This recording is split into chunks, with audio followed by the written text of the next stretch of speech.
Hôm nay Khoai có dịp về lại Cà Mau và được dịp nhìn thấy cô Năm chú Năm nấu một món ăn truyền thống rất đặc biệt của miền Tây. Không phải mấy cái bánh xèo này đâu, chính là cái món đang sôi sôi trong chảo dầu kìa. Vì món ăn này á, cần ít nhất 2 người cùng nhau nấu mới có thể làm được, cho nên là lâu lâu thì cô Năm mới làm một lần. Trong clip này Khoai còn ghé thăm cô Tám nữa. Không biết mọi người còn nhớ cô Tám không? Cô Tám và cô Năm là hai người cô rất đặc biệt trong những cái clip về miền Tây mà Khoai quay khoảng 4-5 năm về trước. Nhất là những clip về đám giỗ, đám cưới nữa. Cô Tám và cô Năm thương Khoai lắm nha. Hồi xưa có cái gì ngon á là cho Khoai ăn liền à. Chắc cũng phải hơn 4 năm rồi Khoai không có quay mấy cô lên trên kênh Khoai Lang Thang. Khoai có về thăm mấy cô vài lần, nhưng mà mấy lần đó thì Khoai không có quay clip lại. Ngon á, ngon á. Và ngày hôm nay là ngoại lệ, mời mọi người đi Cà Mau với Khoai nha. Hi, chào buổi sáng tất cả mọi người, mình là Khoai, chào mừng các bạn đến với kênh Khoai Lang Thang. Khoai đang ở Cà Mau và Khoai đang trên đường đi ra cái bến đò bên đây, gọi là bến đò cũng đúng, nó nằm ở phía dưới cái gầm cầu thôi, để mà đi đò, đi Võ Lãi vô nhà cô Điệp, cô Tám. Cô Điệp, cô Tám là hai người cô mà mọi người chắc là quen thuộc lâu lắm rồi, mà lâu rồi Khoai không có quay clip về các cô. Về thăm cô thì cũng được nhiều lần nhưng mà không có tiện quay, nhưng mà hôm nay thì quyết định là sẽ quay một cái clip lại để mà chia sẻ với mọi người về cô Điệp cũng như là cô Tám. Nguyên đám đang ngồi đây để chờ đò. Chúng ta có một cái bến đò rất là mát mẻ, nhiều cây xanh. Lát nữa đò của chúng ta sẽ đi từ hướng đó lại đây để đón chúng ta.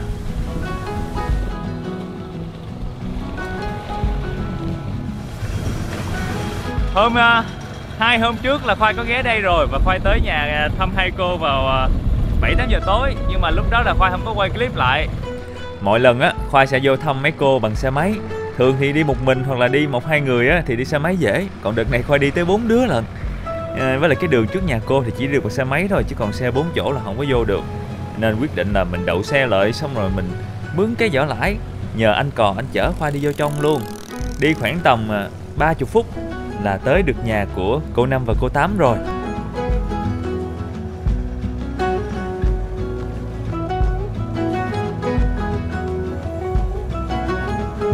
Rồi, giờ thì mình đã tới. Mọi người sẽ thấy có một số sự khác biệt, lát nữa là Khoai sẽ quay lại liền.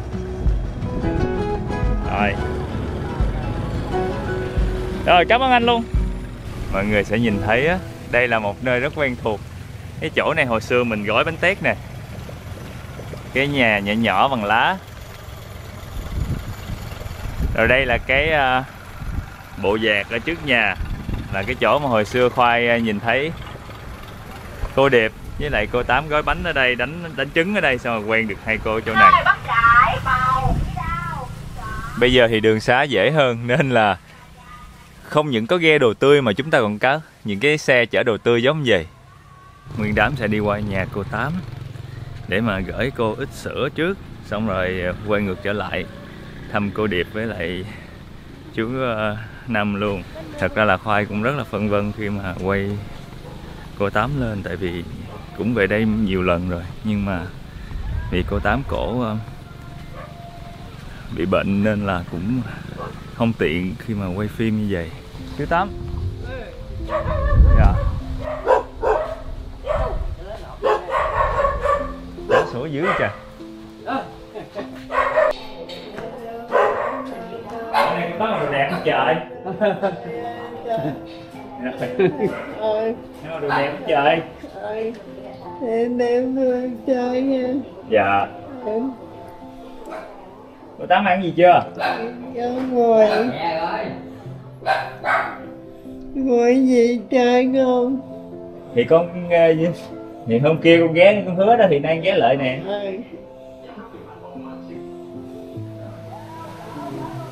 Rồi con xuống dưới với anh Quân nha. Cô Tám nằm xíu con lên chơi nữa ha. Dạ con xíu nha. Dạ. Đi.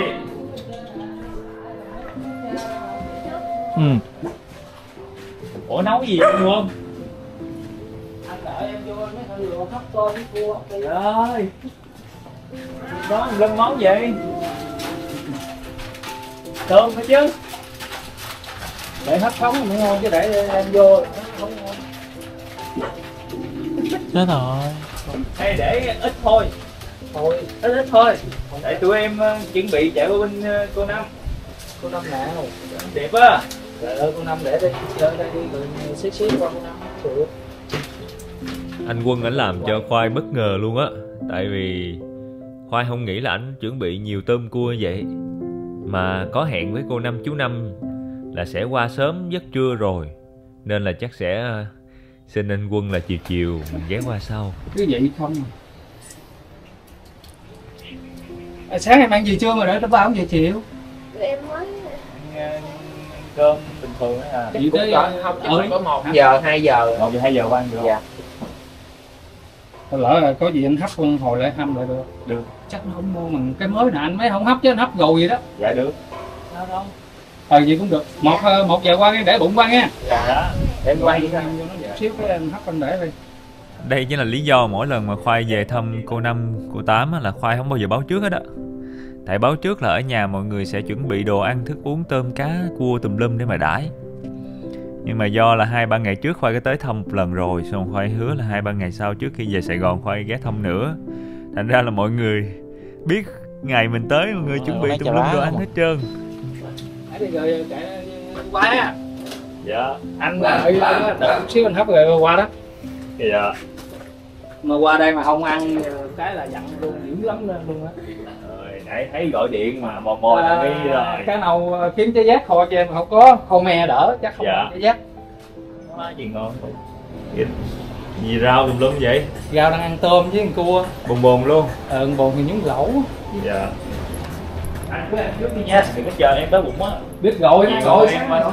dạ. Giờ là ngồi không nói luôn.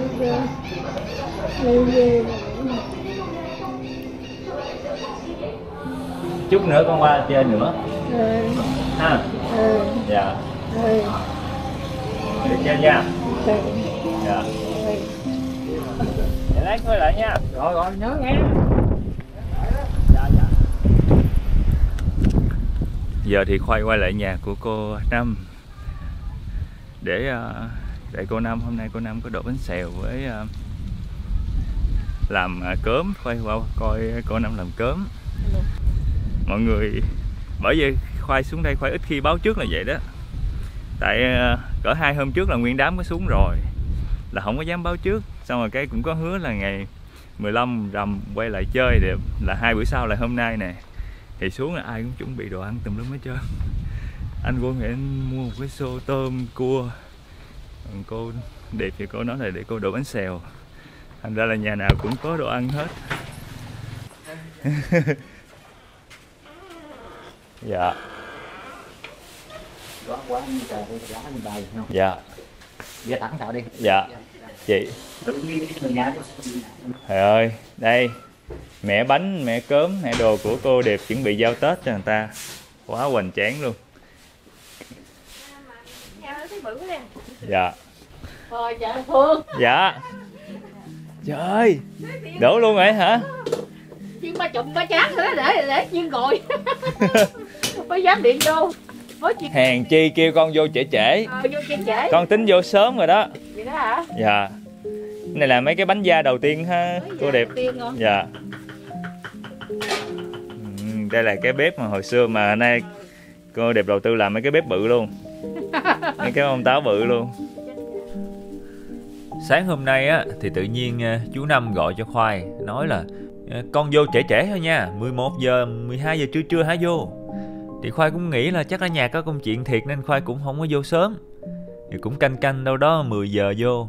Ai về 10 giờ vô thấy cô chú Năm kêu mình vô trễ là để dành thời gian chuẩn bị nguyên liệu đổ bánh xèo đãi mình. Chắc cái chợ nó chuyện xấu quá Phương ơi, quay rồi ta cười chết rồi Phương ơi. Vậy cái nào đẹp rồi con quay cái đẹp thôi. Chảo này chắc bỏ đi. Chá hình đó. Nè ginh cái chảo này dẹp giùm tao luôn ơi. Dẹp đi. Giấu đi. Rồi xong đã quay được bằng chứng. Cô Năm lấy cái cây chuối nha, xong rồi đập dập đầu ra để mà chấm dầu. Giờ mình bỏ thêm miếng dầu ngay mép cho nó giòn. Cho nó giòn. Dạ. Cái chảo này nó không dính ha. Cái chảo này không dính cái chảo. Dạ. Con chiên 2 mặt không à cho nó giòn. Dạ, mình chiên cho giòn 2 mặt luôn. Giờ bí quyết của cô Điệp sẽ là lật lại chiên cái mặt kia luôn. Thì bánh nó sẽ ráo, nó sẽ giòn hơn, nó lâu bị yếu ha cô. Cái nó giòn hai mặt đó, rồi chiên cái ăn cái bánh nó giòn. Mà bí quyết này ở đâu vậy cô Điệp? Cô tự làm hay nào giờ quen. Tự mình sáng chế ra hả? Sáng chế ra. Bỏ tủ lạnh lại thôi cô ơi. Tính qua sớm là phụ ai về làm hết trơn rồi. Chú Năm còn kêu 11 giờ hãy vô nha con mới kịp. Nhưng của mình hôm nay là củ sắn ha cô Năm. Củ sắn với Thịt heo. Với lại tôm. Cái chén thì tép ta để nguyên con gì nè, rồi thịt heo sắc miếng gì đó. Hồi tép này là mọi người đã lột vỏ luôn rồi, xong rồi xào chín. Này gọi là con tôm chứ con tép đâu, đúng rồi, con thấy nó bự chà bá mà. Cái này hồn nhiên cho để cho mấy đứa con ăn nữa, đây ngát tép. Thơm phức ha.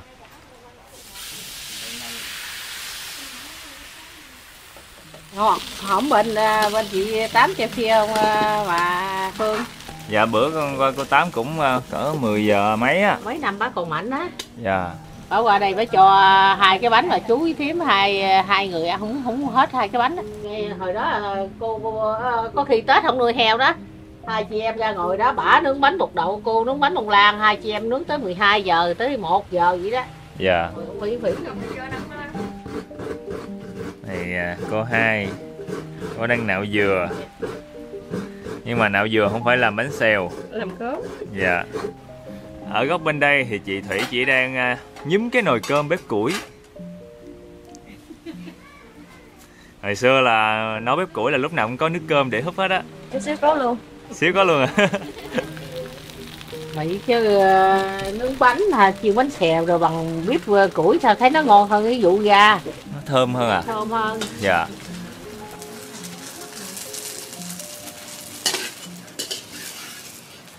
Cố gấp than bỏ nắp không vợ cận lên môi xuống nhăn. Rồi, mọi người sẽ nhìn thấy một cái ly quanh vàng rực bánh xèo. Rau hai dĩa nhỏ này tượng trưng thôi à, thật ra mình có nguyên này nè. Nhưng mà cái rổ rau bự chà bá lửa luôn. Quá dữ thần.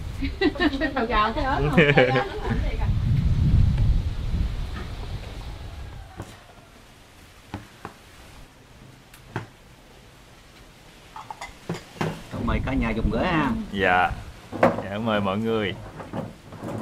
Rồi ăn đây. Cái này là gì không? Dạ lá cách. Ở Bến Tre cũng có lá cách mà. Vô mình ơi. Dạ. Con Hai cô cuốn một cái đẹp thì đẹp cho con quay ké đi. Bình thường là mình là rau cuốn bánh xèo. Đây là chị Thủy, chị lấy bánh xèo cuốn rau nha. Rồi mấy cuốn nhân vô. Dạ. Tại nay mình không có cải lớn nên thôi mình lấy bánh xèo mình cuốn ăn cũng được. Chấm tay luôn nè. Cái sao đâu, nhà mình ăn mà.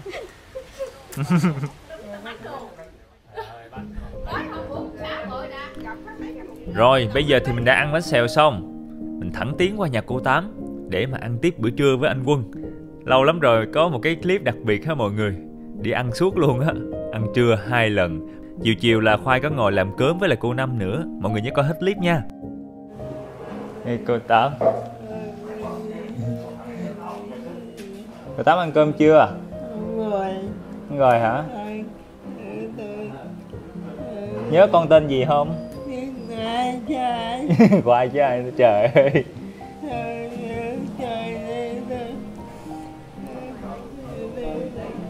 Khoai quen cô Tám cũng lâu rồi. Chắc từ lúc mà mới bắt đầu làm kênh Khoai lang thang. Thì cô Tám hồi xưa là làm bánh xịn lắm luôn. Xong rồi cô hay rủ Khoai về quay đám giỗ, đám cưới ở miền Tây nè. Thường cho mấy đám cưới mọi người sẽ thấy là cô lúc nào cô cũng chừa những cái món ngon nhất để cho Khoai ăn thử. Xong rồi có bánh có trái gì ngon cũng gửi cho Khoai. Nhưng mà không may là cô bị tai biến cũng 4-5 năm nay. Thì từ lúc đó tới nay là cô chỉ nằm một chỗ thôi và nói chuyện cũng không được. Bây giờ thì đỡ hơn một chút, chứ hồi trước kia là Khoai xuống thăm là cô còn không nói được chữ nào luôn. Đó là lý do mà mọi người hay hỏi Khoai là sao lâu lắm rồi không thấy xuống quay cô Tám. Thì cũng có xuống thăm nhưng mà không có quay lại. Nhưng mà tới ngày hôm nay thì cái số lượng người hỏi Khoai là cô Tám đâu rồi, sao mà cứ thấy quay đám giỗ miền Tây nhiều mà không thấy về lại thăm hay là quay cô Tám nữa. Ngày hôm nay Khoai lại về thăm cô Tám. Khoai quyết định là quay một cái clip ngắn để mà chia sẻ với bà con cô bác về tình hình của cô. Ai thay đồ cô Tám vậy? Thay đồ mới nữa hả? Sáng thấy đồ màu tím mà. Dạ. Giờ thì mình sẽ đi xuống bếp ha, gặp anh Quân. Anh Quân là con của cô Tám, thành ra từ ngày cô Tám bệnh thì anh ở nhà chăm sóc mẹ. Hỏi mọi người ở đây á, ai cũng kêu là vuông cua tôm 1-2 năm nay thất lắm, không có. Nên là Khoai thấy nguyên cái nồi tôm cua bự bự như vậy là Khoai biết là anh đi mua về đãi mình rồi. Chịu bóc mẹ đi. Không, nó còn ấm ấm này chứ em hấp lên nó không ngon. Ăn được không? Gờ thứ ấm ấm không? Bóc mẹ đi. Chứ gấp cho nó lịch sự, mình không bóc mẹ nó dân miền Tây. Rồi mình cũng lột Nó còn sống á.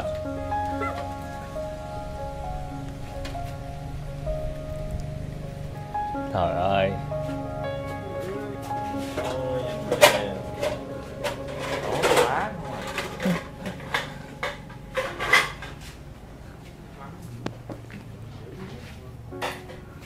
Ôi rau kìa, anh xếp đồ gọn hơn vậy. Ủa đừng. Ủa? Chiều anh không trưa anh không ăn cơm. Ủa trưa anh chưa ăn luôn hả anh Quân? Anh ăn rồi. Cua này là đặt lú ở vuông mình hả? Hay là mua đó? Thì có chắc mua quá. Trời ơi sao? Em lại vậy quá. Nhi ơi. Con lấy cái thố con ấy cơm qua ơi.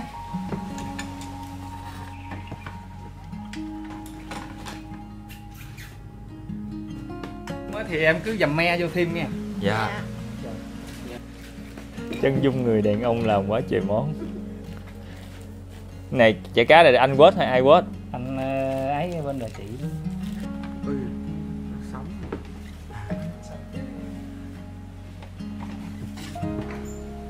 Xong rồi cua, mấy con cua tôm chà bá lửa mà. Xong rồi nhiều rau nữa nè. Bún với lại lẩu chả cá. Chả cá chắc bự bự luôn. Cá này cá gì em quên anh? Cá nâu. Cá nâu kho me. Cá nâu kho me. Cũng kho dây dắt mà tháng này dây dắt. Không có dây dắt. Dạ. Anh kho hay là gái kho? Dạ. Bé ăn chưa anh? Ăn rồi nào. Nó với nó mắc cỡ, có con nhỏ lớn thì nó không mắc cỡ, nhỏ mắc cỡ. Thấy không? Rồi chấm ăn luôn. Gì à? Lấy cái đồ gì? Nè, xịn vô à.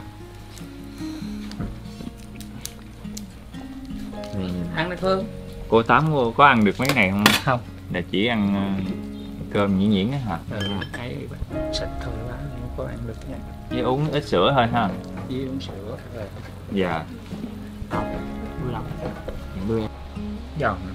Giòn ngon. Anh không biết cái này nó đủ độ chua chưa thì không biết. Để em thử miếng rồi em dầm ra em coi nó có đủ độ chua chưa dạ. Thì Anh ăn đi, anh ăn đi. Anh ăn gọi rồi. Cơm gọi. Ăn cơm ăn xô. Dạ không. Em ăn ăn. Tự nhiên muốn ăn gì thì tự nhiên đó. Đẩy cho cá. Dạ anh. Con này kho cá cũng biết kho, nấu cái cháo gà cũng biết nấu. Vậy mà kêu không biết nấu ăn. Vậy em vô nước lọc nữa không? Rồi, 2, 3. Vô. Cái cao màu hồng nữa chứ.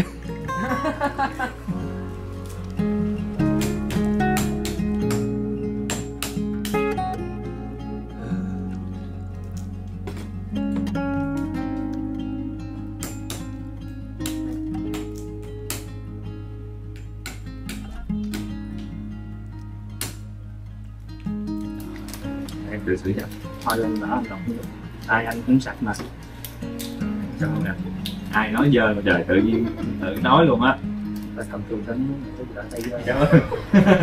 Bởi vì nói không phải nói cái tình yêu tôm của tôi là bây giờ quanh năm như thế đó. chuẩn bị làm tiếp tục ngày thứ hai. Cơm này là mình phơi mấy nắng hay chú Năm? Thông thường là có 2 nắng, còn nếu nắng tốt là 1 nắng rưỡi. Là cơm mình nấu chín rồi mình đem ra phơi ha. Cơm nó 2 tiếng đồng hồ nắng chỉ rồi. Nếu một nắng rưỡi phải 12 tiếng nhé. Mình trịnh nắng lên. Một nắng của mình là 8 tiếng. Nắng 8 tiếng cái gì? Dạ. Sau khi mà gom xong cái cơm nguội phơi khô á thì chú Năm sẽ vô lấy trái dừa. Mình đập ra để lấy cái nước cốt dừa ở trong cái cơm dừa. Nước cốt dừa là thành phần quan trọng trong mấy cái món ăn, mấy món ngọt ở miền Tây. Và cái món cơm ở miền Tây ngày hôm nay cũng không ngoại lệ. Nước cốt tắc cũng là một nguyên liệu quan trọng cho ngày hôm nay. Nếu không có tắc, mình xài nước cốt chanh cũng được. Ly đây thôi ha. Dạ. Cục đường mía lớn này sẽ được cô Hai cắt mỏng mỏng ra để hồi nữa mình ngào với nước cốt.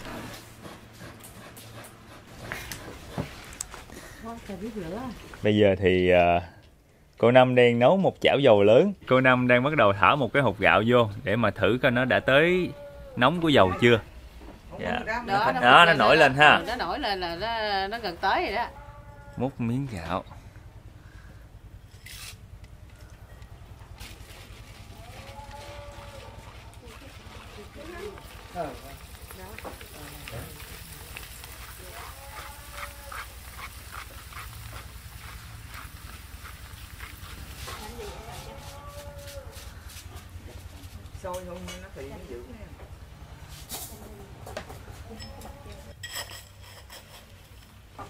Cơm này ví dụ mình có máy sấy mình sấy được không cô Năm? Hồi nào giờ cô chưa có biết máy sấy đó nữa coi. Dạ. Đó, giờ hay còn thấy lửa lớn rồi đó.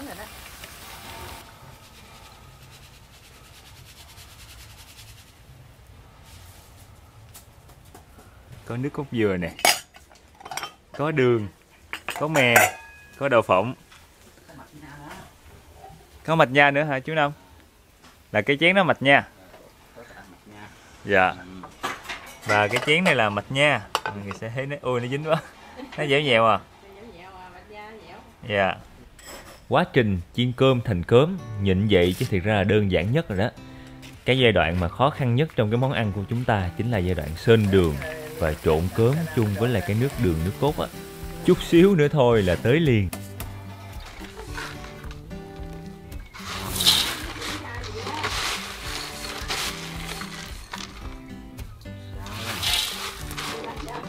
Sau khi cơm biến thành cơm thì chú Năm sẽ đông đúng 7 cái tô rưỡi này để mà ngào chung với gần 1 kg đường mía kia là dừa. Mình bỏ đậu phộng như trong đây. Ai mà thích đậu phộng nhiều thì bỏ nhiều đậu phộng. Tiêu chuẩn của mình là một chén đậu phộng cho 7 tô cơm. Dạ. Ví dụ mà con mà muốn đặt đậu phộng nhiều hơn cũng được luôn. Dạ. Đậu phộng một ký có 50.000, một cúng ký có 100.000. Vậy là nhiều đậu phộng là lỗ rồi. Đậu ký 50.000 mà mình thành phẩm bán 100.000. Dạ, cỡ nào mình cũng không lỗ. Không coi mà con đấy Phương mất cái cam mà. Ủa?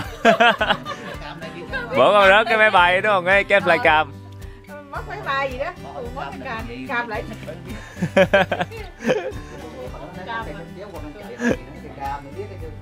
Rớt ở trên núi kiếm không có ra. Mất luôn hả con? Dạ. Là nước cốt dừa hả chú Năm? Dạ. Mà cái này mình mà ít đường quá cũng không được ha. Nó không có dính nhiều.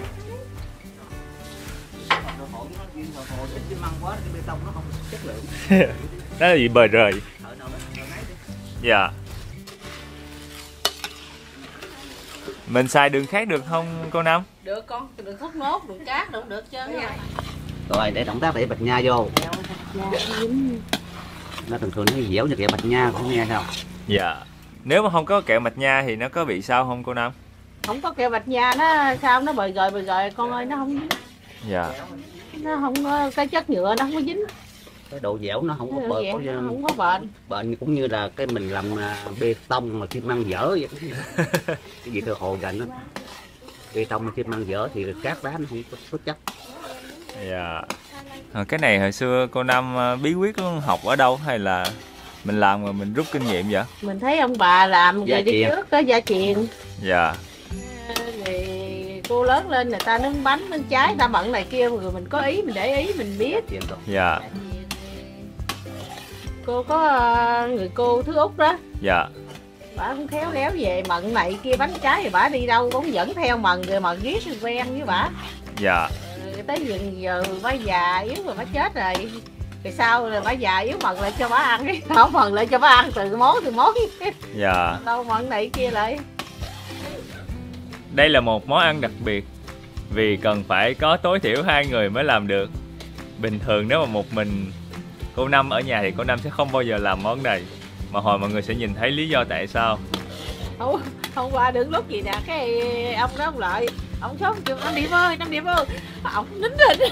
Đang lúc gấp mà. Lúc gấp nín thịt, hai người không lên tiếng gì chứ. Thì lên cái đổ ra gọi cái ông bà chạy ra coi ai kêu gì, đổ ra gọi cát ông Cán xong ha. Chưa cát rồi đổ ra gọi ông Banh ra đó. Dạ. Người ta cần thiết ta kiếm mình mà mình nín thinh gì kỳ. Hai chồng nín thinh đó. Không, đang lúc đó gấp quá rồi. Bòi. Dạ. Đây chính là cái khuôn của mình, và mình phải thao một lớp dầu mỏng ở dưới để nó không bị dính khuôn. Đây là một cái khuôn đặc biệt vì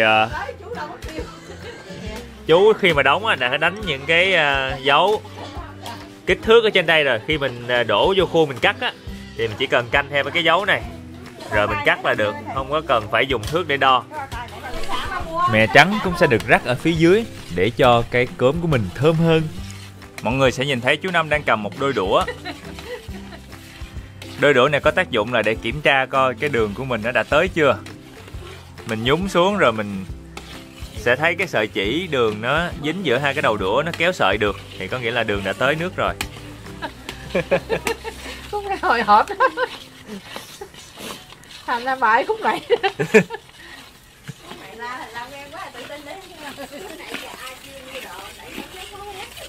Ai mà kêu trước nhà là tạm thời không nghe gì hết. Cái ly mà cô Năm cầm trên tay là ly nước tắt. Để lát nữa mình đổ vô. Nước tắt có tác dụng gì hả cô Năm? Nó giữ cái độ dính, nó không có gã rồi không gã. Nó sẽ dính hơn. Dạ. Nước tắt sẽ đổ vô. Rồi cớm đổ vô liền luôn ngay lập tức. Mình sẽ xào đều lên để cho cớm với lại đường nước cốt của mình được trộn đều. Đây là cái khoảnh khắc quan trọng nhất trong cái buổi làm cớm của mình ngày hôm nay.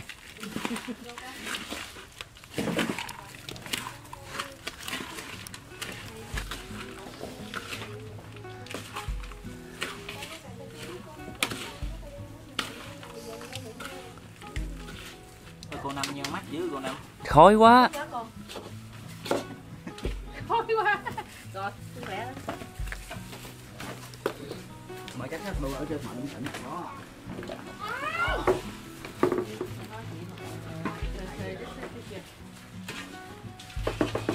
Xém tí ha.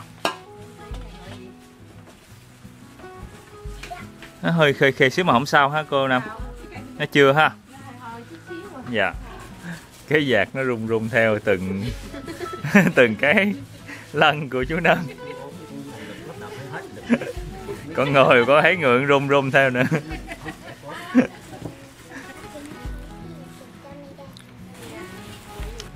Mình chỉ cần đo cái thước tới đó và mình cắt đúng cái chỗ đánh dấu thôi, nó ra đúng cái kích cỡ của cái miếng cớm của mình.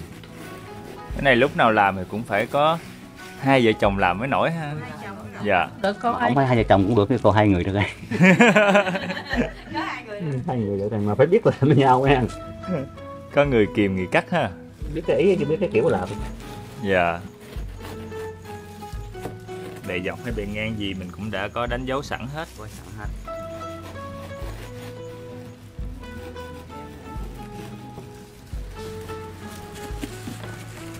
Mình khởi được miếng bự luôn.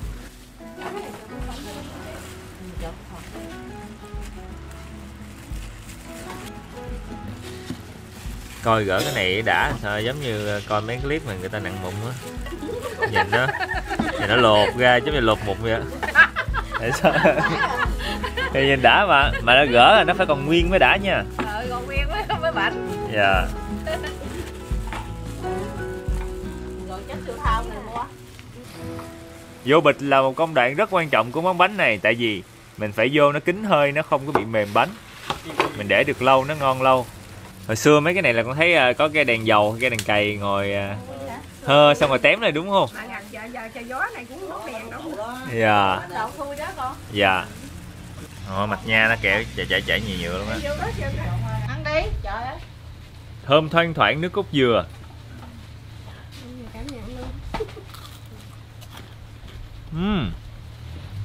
Giòn, xốp, ngọt và hơi béo béo nhẹ, nhưng mà mọi người sẽ thấy là hơi dính răng một chút. Đây là món ăn tuổi thơ mà xốp thiệt sự. Nha trúng hột đậu phộng béo béo.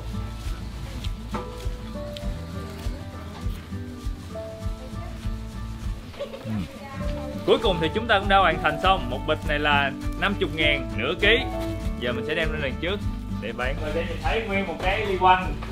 Toàn là bánh Tết của cô Năm. Thiệt ra cái này là chưa Tết nên chưa nhiều. Khi mà Tết là có mấy chục loại, cả chục loại mức bánh đầy đủ hết.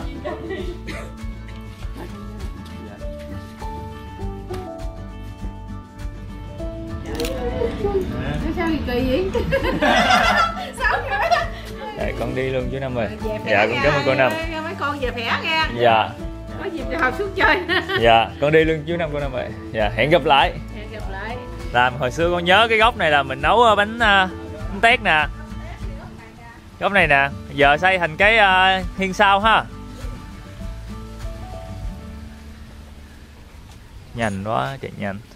Giờ Khoai sẽ đi qua thăm cô Tám. Mọi người sẽ nhìn thấy á, là mặt trăng lên luôn rồi. Quá đẹp. Trời tối thui rồi. Trời thương em quá trời, thương em á, thương quá đây.